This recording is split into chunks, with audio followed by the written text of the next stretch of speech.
use his terminology. But the best I know from dealing with public officials is normally the best threat is that they and their party will no longer be in power after the next election. And fortunately, they've scheduled an election for us. The primary is in March, the general election is in November. And that's the best tool I know, is to be able to convince the Republicans that there will be no Republican Party in Illinois if they persist, and convince the Democrats that they have to compromise, or Democratic candidates will be voted down. And so SUAA Action, which is the action arm of this group, should figure out a way to present this all nicely repackaged in more pleasant ways of saying it, but the club is the only thing that works, and so you have to be able to say to both sides, we want a budget, we want it now, we want it to include paying the pensions and include 8% cut to the university instead of a 31% cut to the university. If you don't do that, we're going to vote not only you individually out, but we're going to vote all the people in your party out of office. I don't know whether the audience feels that way. I don't know whether you're willing to go tell legislators you feel that way, but I don't think we're going to get much movement. The other thing would be to paraphrase our mayor, a crisis is a terrible thing to waste. We have to create a crisis in the state, and apparently it has to be more than the current hurt in social services that's occurring right now, because that hasn't been enough yet. As you say, if the schools had not opened, that would have been enough. I guess the good news is the budget's so screwed up at the moment, we will have a crisis. I just don't know which month it'll be. But if it does happen, we should use the crisis to press for a good, relatively, in relative terms, a good budget from Springfield at that point. I think I can follow up on that. I mean, the crisis now is hitting the weakest and those least able to defend themselves. The university budget is cut, but the students are being taught, the same with the schools. If you wish for a crisis, we're wrapping ourselves around and protecting the politicians, in a way doing their jobs for them, because we don't want to turn the students away. So be careful of the crisis that you wish for. Maybe we should be more activist, and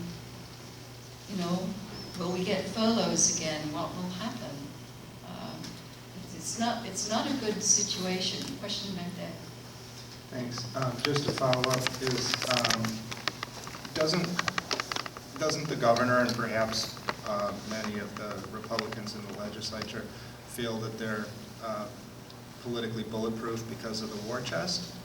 And my other question is, if all of the budget matters are being held hostage to this ideological clash between union versus right to work, is there any room for compromise within that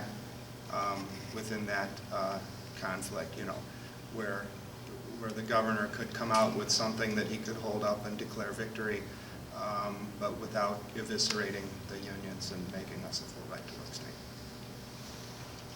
There's probably room to compromise on all the other areas that I listed, like the term limits and so forth, the unemployment insurance.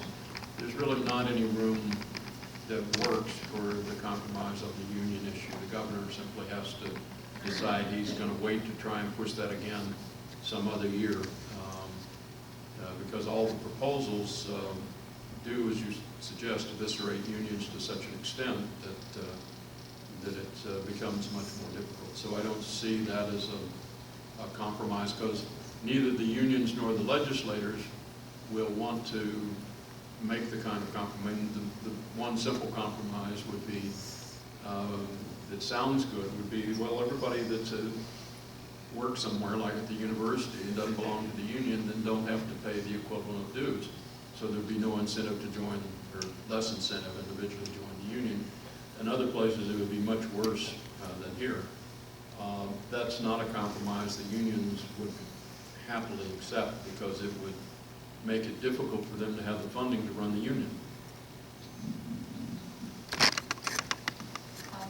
My question is, since neither party, neither Browner or the Democrats have an acceptable budget, what's going to happen when finally they do work something out? Will some of these revenue proposals then be on the table for consideration to make the budget more acceptable and more reasonable? I'll let Ralph give a longer answer, but the biggest issue that's been holding it up, and I didn't phrase it as well as I should have. The question isn't whether we need new revenue. Any budget that's on the table, we need new revenue. The easiest new revenue is to go back at least to the previous state income tax level. And everybody can figure that out very quickly. We're talking roughly $4 billion, something in that ballpark, depending on this year's revenue and all. It's in here. So it's a mere $4 billion question, and the only issue really between the politician is who's going to be blamed for it. Will the governor be blamed, or will at least some Republicans have supported the income tax so it's not the Democrats' fault and therefore they lose the next election?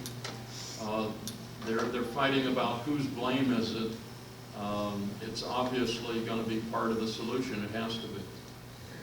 But that's not the only revenue. No, it's not the only that's revenue being source, proposed. but $4 billion is hard to make up. Yeah, so if you, once again, if you look at the revenue alternatives in here, Governor Rauner approached the Democrats in both the House and the Senate and gave them sort of a sheet that had a left side and a right side. And on side A, he had his turnaround agenda, the collective bargaining stuff, that kind of stuff.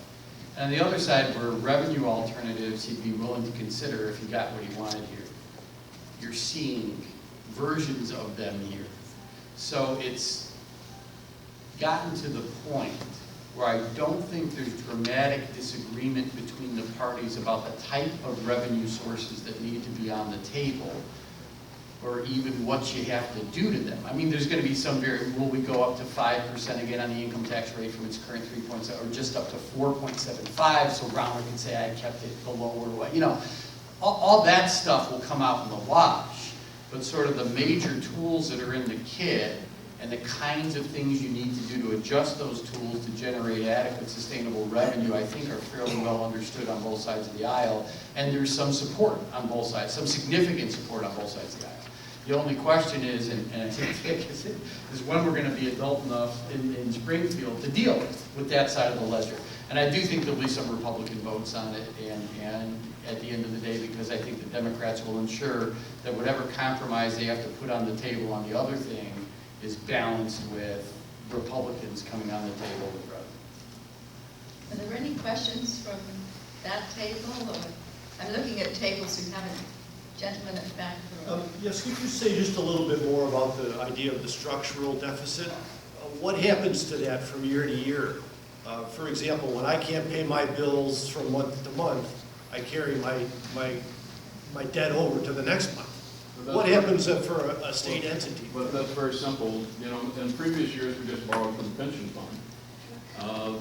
Currently, and for the last, since, I don't know, 4 years ago or something, like with the university, we pay our bills 6 months late. And whether it's a doctor or it's a university or whoever, the state is simply paying their bills, but paying them on a delayed fashion.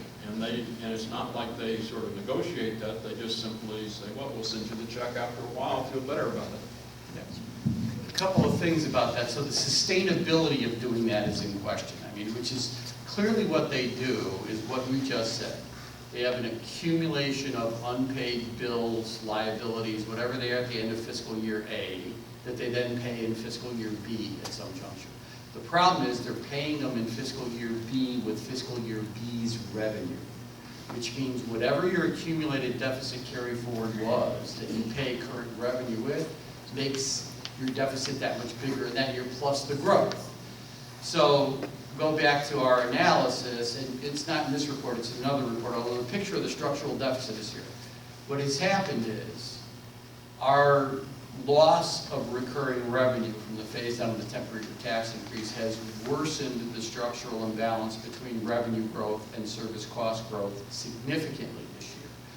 So now, when the state uses fiscal year 2016 revenue to pay its fiscal year 2015 bills, 5.9 billion of it, that's going to leave, after their hard costs for debt services, only 14 billion in revenue left.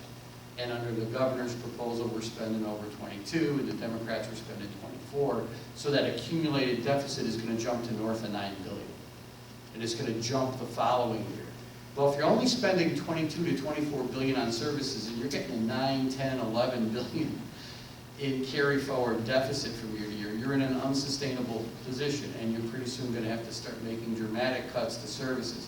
I anticipate, by the way, that the K-12 budget that passed, unless there's a breakthrough and a breakthrough on revenue soon, won't be funded, because it's grant money. And the state has no legal obligation to pay grant money. The schools can't sue for that. It's not like it's contractual obligations. So it can always reduce a grant.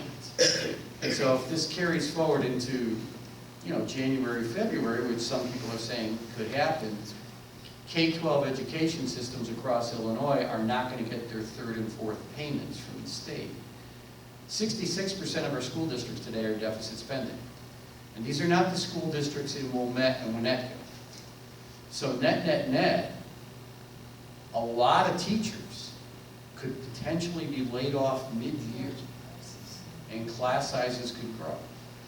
It's a real challenging situation, and when you have a structural imbalance, it doesn't get better until you you fix the revenue side of the ledger to generate adequate, sustainable revenue. So I am hopeful, to the extent I can be hopeful. I also drink a lot to understand my job, so I do. But I am legitimately hopeful that they'll do more than just the income tax percentage change or whatever. Although that is the easiest political solution and the one that certainly has the most support. I'm hopeful they'll do a little bit more on the sales tax piece and the reamortization piece to get us closer to being in balance. So, there were a lot of parallels between California and Illinois at the heart of the height of the economic crisis. California seems to have pulled themselves out of many of their problems, while Illinois has stayed mired in conflict and fiscal irresponsibility. What do you guys feel is the biggest difference? California raised taxes. So the governor was willing in California, even though being a Republican, to allow solving some of the revenue side. Minnesota did too. The same thing, and it worked. People are now commuting from Wisconsin, where Scott Walker was doing a great job, have jobs in Minnesota because Scott Walker's program, which is actually Ronald's program, hasn't worked. And that's the rational. And that's what if you're rational, you should see that. And that's what I find frustrating. You are a very rational person. I'm not sure we explain everything that happens in Springfield based on rationality. No one has talked yet about the role of the news organizations in Illinois in covering this and educating the public. As educators, and you all are, I'm curious to know what grade you give Illinois news organizations and what might we do to increase that grade through their performance. Well, the problem is the bias in the media. I'm not talking about liberal conservative bias, but the bias in the media is it bleeds, but it's also what's interesting to the reader or the TV viewer or the radio listener or whatever. And the bigger picture, the sort of analysis we've been talking about, is not what's coming through. We have did Ronner and Madigan meet today, or was there, some other event? Did they cut a ribbon somewhere? Whatever. It's very hard for the media to cover the story that is what we're talking about. It's much easier to cover, the crime event in Inglewood or the something somebody said that was nasty about some other politician. And that's partly fueled the media is training us to expect that, but we can also train the media that we want the bigger picture. And I don't really care where they put it. They don't have to put it on the front page, but it needs to be somewhere in the mix. Just to give you God, I can't even remember now, it's gotten so bad in the numbers. In presidential politics, when you look at candidates running for president, when there are only 2 of them, and so they're not 23, the media coverage used to be, on television, they would give them 30 seconds to say whatever they wanted to say. So you can go home tonight and try and say something in 30 seconds that would be like, you know, say this report. They now give them 8 seconds. That's all, you know, you get to see Trump say something really stupid in 8 seconds, or sometimes 10 because he's so interesting. But that's not enough to make any sense of it. And we've allowed the media to tell us that's what we want, and that's in fact what we've been telling the media we sort of like, is this short attention span, colorful story that may not help us in any public policy way solve a problem. So I'm not sure where the blame lies, but yes, the media coverage, if you want to dig, you can get stuff in the media. There's a good story in the Tribune today about the effects of some of the cuts. The Illinois Issues WUIS story by Charles Wheeler about the budget that came online today is excellent. You can find stuff, but you have to cut and paste it together yourself to make it make sense. You don't get it, you know, presented as the story. And we just have to request, you know, demand, you know, if they want our ad dollars, they've got to give us some of the other kind of coverage. I think just one other problem. It's someone that I do a lot of interviews. Because both print and broadcast media now are far shorter staffed than what they used to be. Reporters don't necessarily have the capacity to build up a knowledge base like they used to in the areas they cover. So their shorthand for dealing with that is, all right, we know Martire is going to say this, let's get the Policy Institute to say that, and we've been balanced because we've thrown both those things out there, without giving any critique of whether or not one side or the other is making an argument predicated on anything remotely resembling evidence or data. Now, I had the fortune of going to London and Bath with my family a couple of years ago, and I was watching the BBC. And there was a Tory and a Labourite debating an issue. I'm not going to get into the issue. And the Tory opened his mouth and said, blah, blah, blah. And the BBC reporter said, wait a minute, you know that's not accurate, you can't defend that because this. So the BBC reporter on this guy. And then, of course, the Labourite, yeah, da, da, da, da. And wait a minute, what you just said. And so now they both pulled back, and by the end of it, they ended up having a rational discussion on the issue because the reporter called them on the stuff they said that you couldn't really defend. When's the last time you saw a reporter really do that? That's the problem. Just throwing divergent opinions out there with no basis for whoever is hearing or reading the report to make a judgment as to which has more credibility or less credibility isn't helpful. So people tend to go with and support what aligns with their worldview, irrespective of whether or not it's factually based.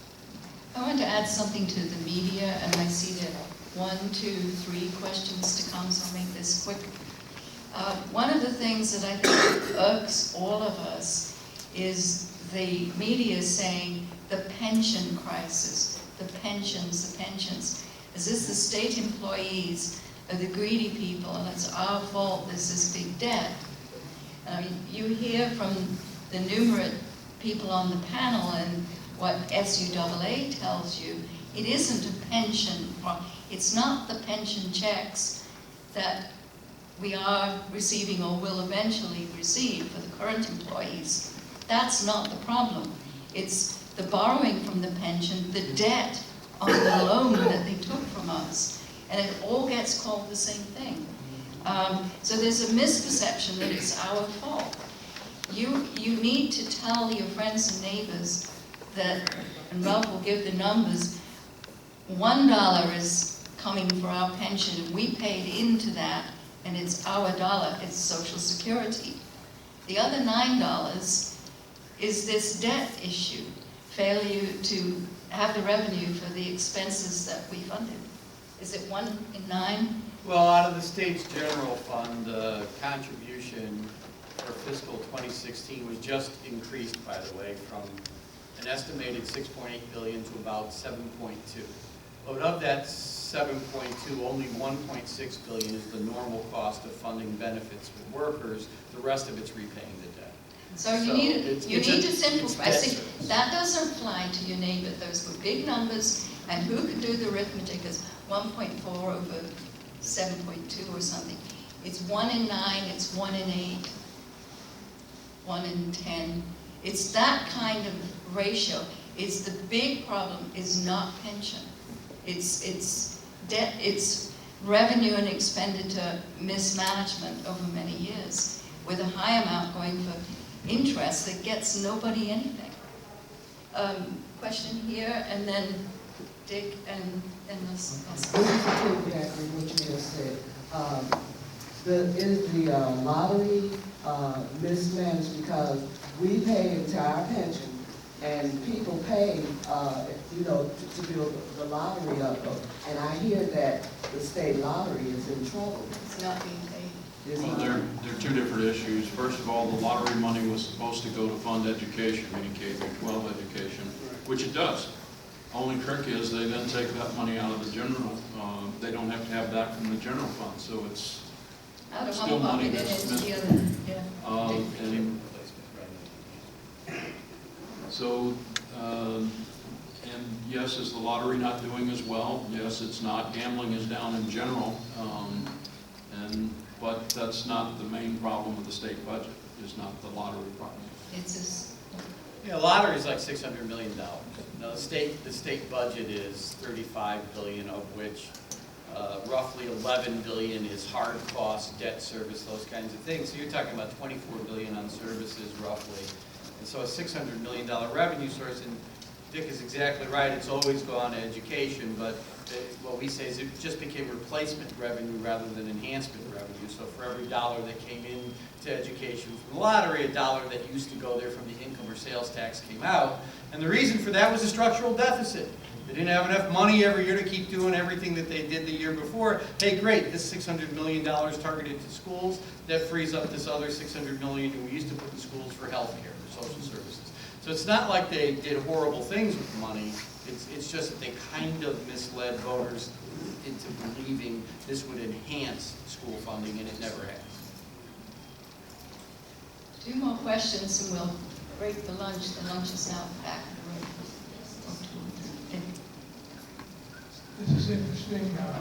This forum has been held every year for the last 7 or 8 years, I think. And Ralph was on the first panel, and that panel even contained a high budget person in the then governor's administration, a guy by the name of Rod Blagojevich. And the subtitle on that program, Fixing the Mess, and the mess is still here. But I wanted to go back to the issue of the media.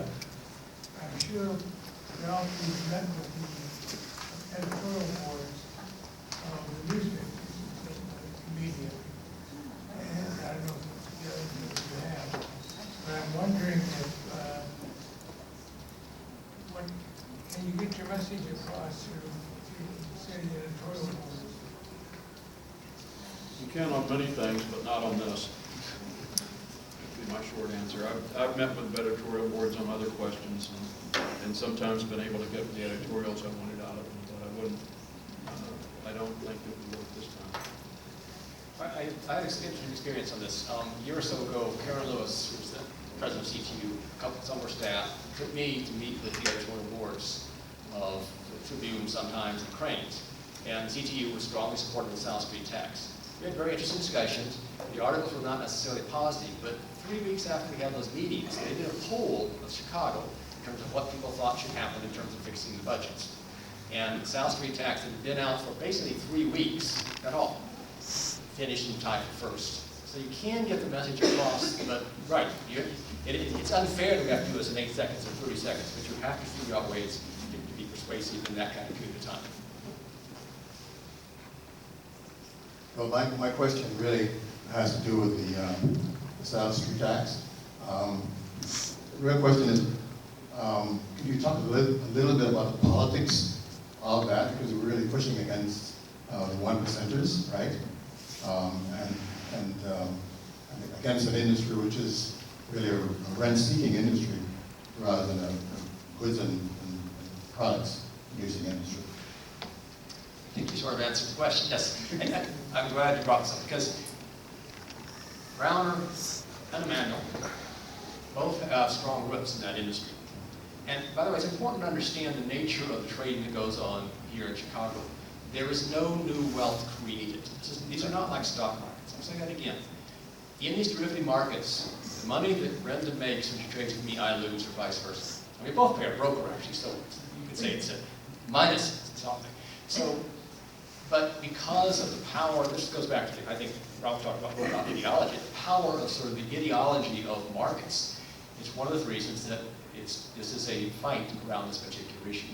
And yes, Ken Griffin, who was, I think, was the number one contributor to Rounder, he would be adamantly opposed to this, Citadel's a high-frequency trading firm. But if you think about who participates in these markets, I think you can split the participants, because a traditional hedger, a small trader, they have no particular love for what's going on in terms of this high-frequency trading. So it's the high-frequency traders who would lose out, and yeah, that's, my perspective, that's probably not a bad thing. I think that's the last question. So to sum up, I have a couple of things to say. We have membership forms at the back. Marsha, you want to wave? So if you're new here today and you'd like to join, please do. This has been taped and will go on to our website and be viewable by the YouTube connection. So for those of you watching later, you can find the membership information at SUAA.org. And that's the state one. Or you can always contact me. My email at UIC is russell@uic.edu, russell@uic.edu, and I will get information to you. Again, there were handouts today from the CTBA, and how can we get that to them? You've got a link. Yeah, you could go to our website, which is ctbaonline.org. Real simple, all of our reports are there, and they're pretty easy to download. If you have any trouble with it, you can contact our administrative director, Tracy, and she'll make sure you get it. Well, contact me and I'll send it to Tracy. And I'll send a copy of my PowerPoint. And you'll send it to me, so if you would like the PowerPoint presentation, you can also get it from me. Any other logistics things that I'm not? The people watching this later cannot join us for lunch. But the final thing is really my pleasure to thank our panel, Bill Barclay, Ralph Martire, and Dick Simpson. Thank you.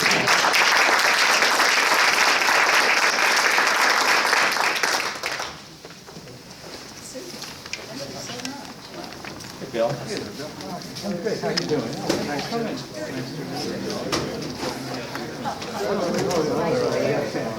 Somehow John is the master of making anything like she did well. How are you? You get along, John?